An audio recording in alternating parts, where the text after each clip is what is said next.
and welcome to my channel Learn Literature with Binti. In today's class, we'll be exploring the dark, haunting world of Shakespeare's Macbeth. It's a timeless tragedy that deals with Macbeth's descent into madness and tyranny, driven by ambition, prophecy, and the manipulation of those around him.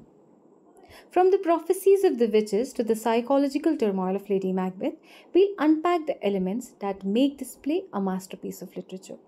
So join me as we analyze the characters, plot, and themes that continue to captivate audiences today. Let's begin. So guys, जैसा कि हम जानते हैं, इस play का complete title है the tragedy of Macbeth और ये ऑफ कोर्स विलियम शेक्सपियर ने लिखी है and it's a tragedy in 5 acts. कहा जाता है कि it's one of the shortest play of Shakespeare या फिर ये शेक्सपियर की शॉर्टेस्ट ट्रेजेडीज़ में आती है. और कहा जाता है कि किंग जेम्स वन जो उस टाइम के किंग ऑफ इंग्लैंड थे, उन्होंने एक वर्क लिखा था डेमोनोलॉजी. वो इस प्ले का कहीं ना कहीं एक सोर्स रहा है. इस प्ले के ज़रिए जो शेक्सपियर हैं, उन्होंने इंट्रोड्यूस किया सुपरनैचुरल सुपरस्टिशियस एलिमेंट्स को.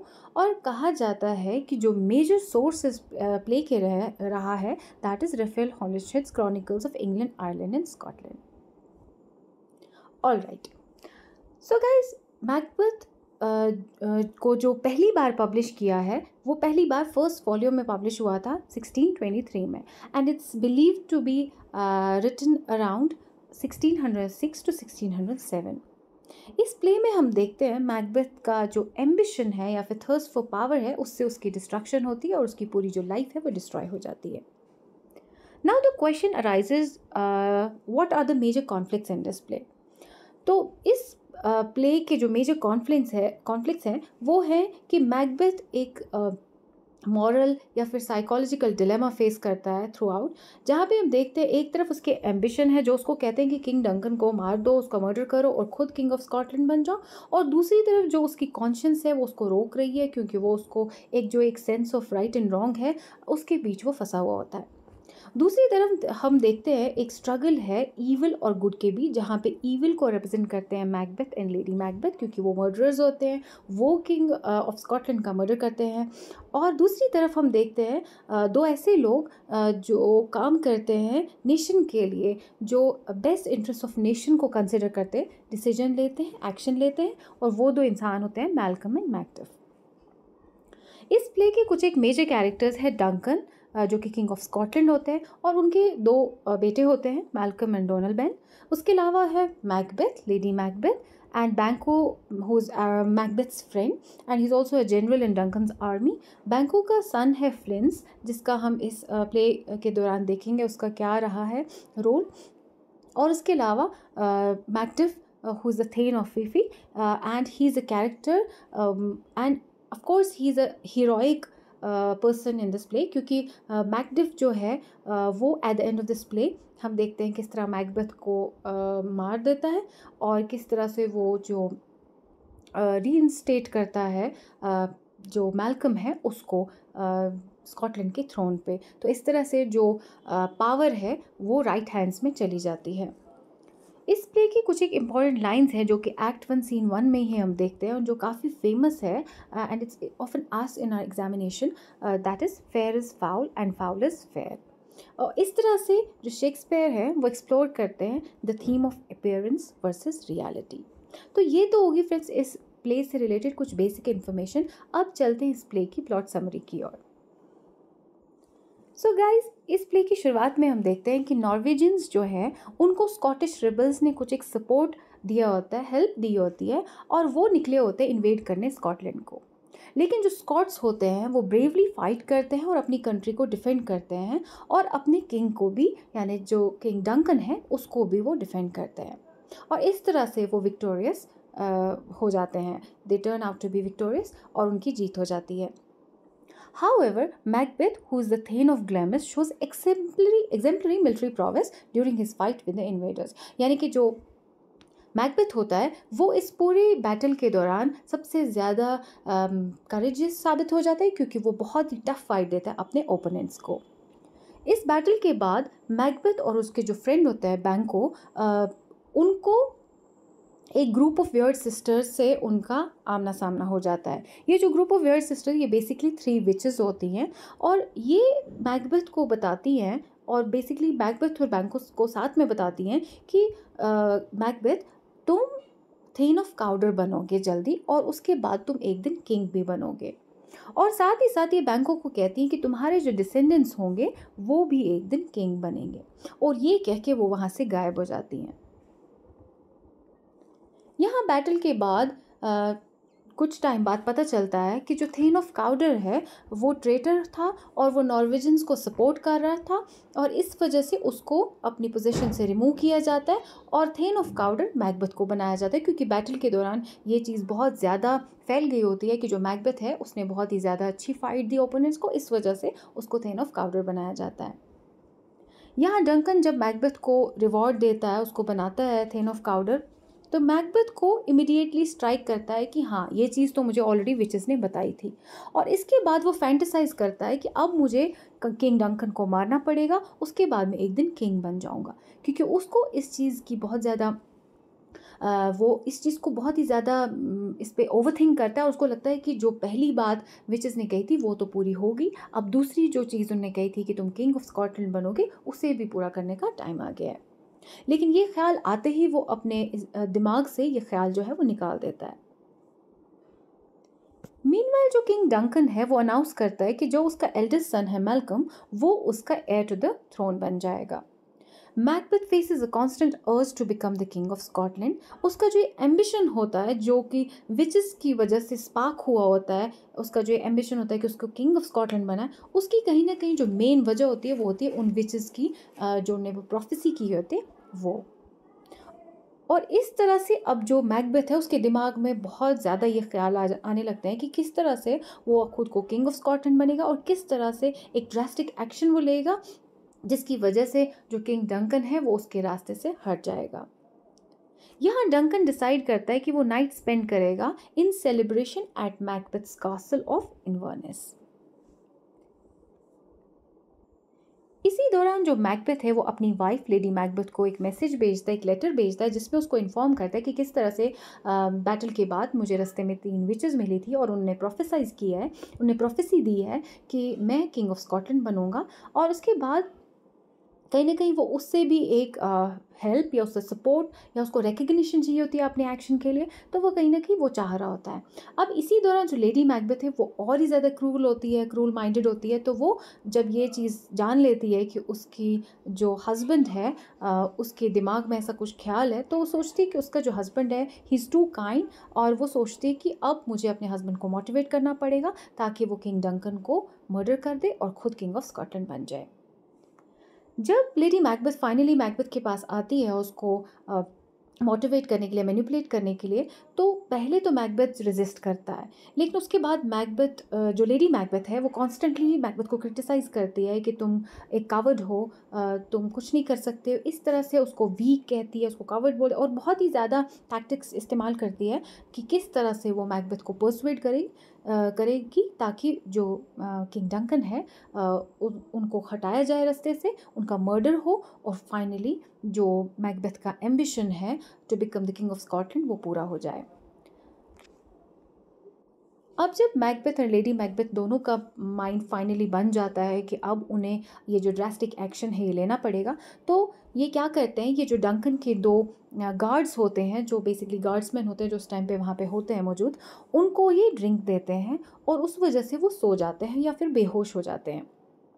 अगले दिन ये इसी दौरान क्या ही करते हैं कि ये मैकबेथ जो है ये फाइनली किंग डंकन का मर्डर कर देता है। सुबह जब ये आते हैं तो ये क्या करते हैं, ये बहुत ही चालाकी से ये जो मर्डर चार्जेस है ये इन्हीं गार्ड्समैन पे डाल देते हैं। अब क्योंकि गार्ड्समैन ऑलरेडी बेहोश होते हैं, उन्हें कोई खबर नहीं होती कि क्या हुआ कैसे हुआ, तो वो भी बहुत ही ज़्यादा कंफ्यूज होते हैं और उन्हें कुछ नहीं समझ आता, तो वो डिफेंसलेस हो जाते हैं क्योंकि उन्हें कुछ भी याद नहीं होता है।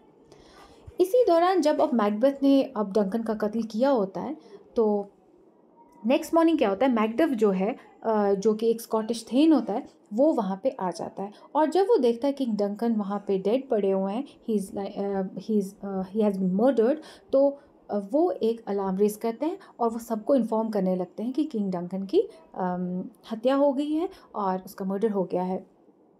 यहाँ मैकबेथ और लेडी मैकबेथ प्रिटेंड करते हैं कि उन्हें तो कुछ इस बारे में नहीं पता है, तो वो एक शॉकिंग सा और एक आउटरेजियस सा बिहेवियर दिखाते हैं और वो ऐसे दिखाते हैं कि हमें तो इस बारे में कुछ नहीं पता है और हमें ये सब अभी आपसे पता चल रहा है। इसी दौरान मैकबेथ क्या करता है, वो बहुत ही चालाकी से एकदम अचानक से आ जाता है और जो डंकन के गार्ड्समैन है उनका कत्ल कर देता है। उसके पीछे उसका ये ख्याल होता है कि अगर गार्ड्समैन को ज़रा सा भी कोई शक भी हो गया, अगर वो कुछ बोलने भी लग गए, तो उससे पहले ही मैं उनको मार दूंगा। यहाँ डंकन के जो बेटे होते हैं मैल्कम और डोनाल्ड, वो क्या कहते हैं, वो भाग जाते हैं इंग्लैंड और आयरलैंड, क्योंकि उन्हें लगता है कि जिस भी शख्स ने उनके बाप का कत्ल किया वो अब उनको भी नहीं छोड़ेगा। यहाँ Macbeth is mindful and fearful of the witches prophecy, क्योंकि उसे ये चीज़ पता होती है कि जो विचेस हैं उन्होंने बैंको को कहा था कि बैंको के डिसेंडेंट्स आगे किंग बनेंगे। अब उसे लगता है कि किंग डंकन को तो रास्ते से हटा दिया और मैल्कम और डोनाल्ड तो वैसे ही हट गए हैं रास्ते से, अब बारी है बैंको को रास्ते से हटाने की, क्योंकि उसे इस बात से बहुत खौफ रहता है, डर रहता है कि कहीं बैंको के जो एयर्स हैं, बैंको के जो डिसेंडेंट्स हैं या उसके सन्स हैं, ग्रैंडसन्स हैं, कहीं वो थ्रोन पे ना बैठ जाए। तो इस तरह से वो क्या करता है, वो ऑर्डर करता है मर्डरर्स को कि तुम जाओ और बैंको का कत्ल कर दो और उसके साथ उसके बेटे फ्लिंस का भी कत्ल कर दो। ये मर्डरर्स जाते हैं और बैंको का कत्ल करते हैं on his way to a royal feast. लेकिन इस दौरान क्या होता है, बैंको का तो कत्ल हो जाता है, लेकिन जो उसका बेटा होता है फ्लिंस, वो वहाँ से भाग जाता है जैसे तैसे करके। अब मैकबेथ को जब पता चलता है कि बैंको तो मर गया लेकिन उसका जो बेटा है फ्लिंस वो भाग गया है, तो उसको इस चीज़ से काफ़ी फ्रस्ट्रेशन आती है और वो काफ़ी ज़्यादा परेशान हो जाता है। कहा जाता है कि पार्टी के दौरान जो एक वो रॉयल फीस्ट जब चल रहा होता है लेट नाइट में, Macbeth gets traumatized by the appearance of Banquo's ghost. Macbeth को बैंको का गोस्ट दिखने लगता है और वो ट्रॉमेटाइज हो जाता है और उसका एक अजीब गरीब बिहेवियर देख के जो वहाँ प्रेजेंट स्कॉटिश नोबल्स होते हैं उन्हें भी लगता है कि कुछ गड़बड़ है, मैकबेथ के साथ कुछ तो मसला है, तभी वो इस तरह से रिएक्ट कर रहा है। यहाँ लेडी मैकबेथ बहुत ही चालाकी से कवर अप करती है इस सारी सिचुएशन को और लेकिन जो ये नोबल्स होते हैं उनको उनका जो ये शक होता है, पहले भी उनको शक होता है, वो अब यकीन में बदल जाता है, क्योंकि वो देखते हैं कि जो मैकबेथ है उसका एक अजीब सा बिहेवियर है और किस तरह से सब चीज़ें अचानक से हो रही हैं, शॉकिंग चीज़ें सामने आ रही हैं। अब क्या होता है, जो नोबल्स हैं उनकी रेजिस्टेंस बढ़ जाती है। वो अब ये चीज़ एक्सप्लिसिटली दिखाते हैं कि हम मैकबेथ का सपोर्ट नहीं करेंगे, हम उसके खिलाफ खड़े हो जाएंगे। यहाँ मैकबेथ काफ़ी डरा हुआ होता है, तो वो क्या करता है, वो विचेस के पास दोबारा से जाता है एक केव में जहाँ पे वो मौजूद होती हैं। यहाँ विचेस उसको डीमंस और स्पिरिट्स के द्वारा दिखाती हैं, कुछ और फर्दर प्रोफेसीज के बारे में उसको बताती हैं। साथ ही साथ वो मैकबेथ को कहती हैं that you should be aware of Macbeth, क्योंकि वो उसे कहती हैं कि Macduff, you should be aware of Macduff, क्योंकि मैकडफ जो है उसने सबसे पहले तुम्हारे एक्सेशन टू द थ्रोन को अपोज किया था, वो खुश नहीं था तुम्हारे थ्रोन पे बैठने से, तुम्हारे किंग बनने से, इसलिए तुम्हें मैकडफ से बचना होगा, उससे सतर्क रहना होगा, कॉशियस रहना होगा। The witches tell Macbeth that he is incapable of being harmed by any man born of woman. तो वो उसे कहती हैं कि तुम्हें कोई भी ऐसा शख्स नहीं मार सकता who is born of woman। और साथ ही साथ उसे कहती हैं कि वो तब तक सेफ है जब तक कि बिर्नम वुड्स डंसिनन कासल तक नहीं पहुंच जाती हैं। यहाँ मैकबेथ को लगता है कि मैं तो फिर हर चीज़ में सेफ हूँ, क्योंकि जो हर एक शख्स जो है, हर एक इंसान जो है, वो अपनी माँ की वूम से ही पैदा होता है और फॉरेस्ट जो है बिरनम वुड्स के, वो तो कभी मूव नहीं करेंगे, इस तरह से तो मैं हमेशा ज़िंदा रहूँगा, मुझे कोई ख़तरा नहीं है। और वो काफ़ी ज़्यादा उसको रिलीफ मिल जाता है और वो वहाँ से निकल जाता है। इसके बाद मैकबेथ क्या करता है, ये अब अपने लोगों को बोलता है कि जाओ, अब तो तुम मैकडफ के कासल पे हमला बोल दो और मैकडफ की जो फैमिली है उसका भी कत्ल कर दो। इसी दौरान पता चलता है कि जो मैकडफ है वो इंग्लैंड भाग गया और वहाँ उसने जो किंग डंकन का बेटा है मैल्कम, बड़ा बेटा, उसको ज्वाइन किया है ताकि वो अपने जो थ्रोन है उसको वापस ले सके और मैकबेथ को हरा सके और उसको ख़त्म कर सके। अब जब मैकबेथ क्या करता है, ये जो मैकडफ है उसकी फैमिली को मर्डर करवा देता है। और ये खबर जब मैकडफ को पता चल जाती है तो वो बहुत ज़्यादा परेशान हो जाता है। Let me make a correction है, 1 सेकेंड प्लीज़। सो अब जब ये आर्मी जो मैल्कम ने रेज़ की होती है और इसके साथ मैकडफ भी साथ होता है और ये ह्यूज आर्मी जो है ये अब मूव करती है जब स्कॉटलैंड की ओर, और मैकबेथ वहाँ खड़ा होता है अपनी ह्यूज फोर्सेस के साथ ताकि वो फेस कर सके मैल्कम की आर्मी को। यहाँ पे क्या होता है, जो स्कॉटिश नोबल्स हैं, क्योंकि हमने पहले भी देखा है कि वो रेजिस्टेंस अपनी शो कर रहे होते हैं मैकबेथ के खिलाफ, वो खड़े हुए होते हैं और उन्होंने डिसाइड किया होता है कि वो मैल्कम का सपोर्ट करेंगे इंस्टेड ऑफ मैकबेथ, क्योंकि वो एक मर्डरर है, he is a criminal, he is a murderer. तो इस वजह से जो स्कॉटिश नोबल्स हैं वो अपना जो फुल सपोर्ट है वो मैल्कम की आर्मी को देते हैं। और यहाँ पे हम क्लियरली देखें, क्योंकि मैकबेथ एक टायरेंट, एक मर्डरर अब बन चुका होता है और उसका एक ड्रास्टिक चेंज आता है उसके कैरेक्टर में। थ्रू आउट दिस प्ले हम देखते हैं, स्टार्टिंग में मैकबेथ के बारे में कहा जाता है कि एक बहुत ही अच्छा जनरल, एक करेजियस पर्सन, लेकिन इस प्ले के चलते हम देखते हैं कि जो मैकबेथ है उसके कैरेक्टर में, उसके पर्सोना में एक ड्रास्टिक चेंज आता है, क्योंकि वो ओवर एम्बिशियस होता है, उसको थर्स्ट फॉर पावर, उसको जो होती है thirst for power, he is power hungry, जिस वजह से वो एक टायरेंट, एक मर्डरर और एक बहुत ही बुरा इंसान बन जाता है। यहाँ लेडी मैकबेथ जो है वो बहुत ज़्यादा बीमार हो जाती है, उसको एक डिज़ीज़ होती है स्लीप वॉकिंग डिज़ीज़। इसमें क्या होता है, वो रात में चलना स्टार्ट करते हैं और अपने साथ ही बातें करना स्टार्ट करती है। और इसी दौरान क्या होता है कि जो मैकबेथ के ओपोनेंट्स है ये फाइनली उस एरिया पे पहुंच जाते हैं जहां फाइनली ये बैटल होनी होती है। और यहाँ पता चलता है कि जो लेडी मैकबेथ है, क्योंकि उसको काफ़ी टाइम से एक साइकोलॉजिकल डिजीज़ हो गई होती है और मेंटली और फिजिकली दोनों ही वो इल होती हैं। और एक दिन क्या होता है, उसको पता चलता है कि लेडी मैकबेथ है उसने अपना कत्ल किया है।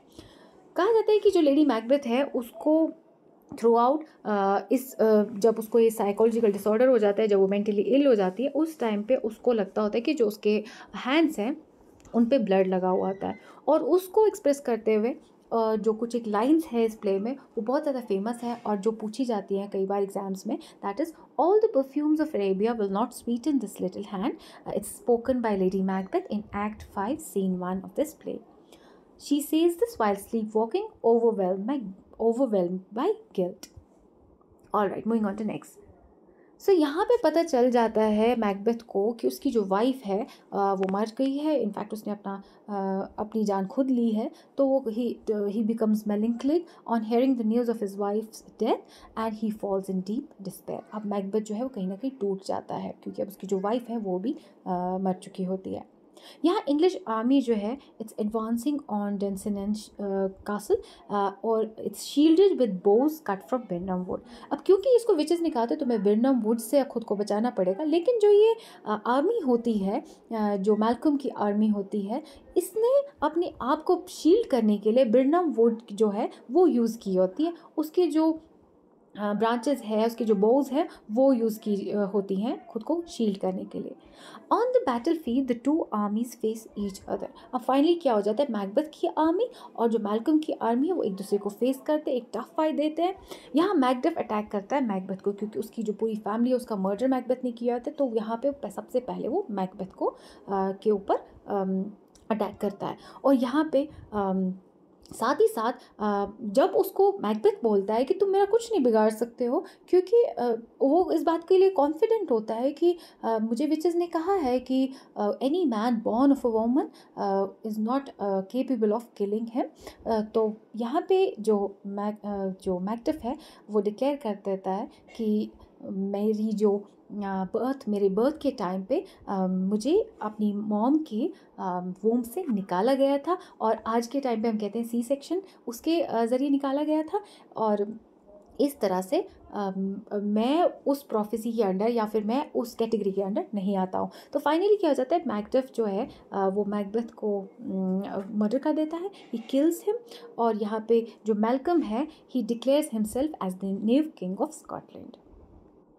So this is how Macbeth's tragic tale comes to an end. Thank you for watching. See you in the next video.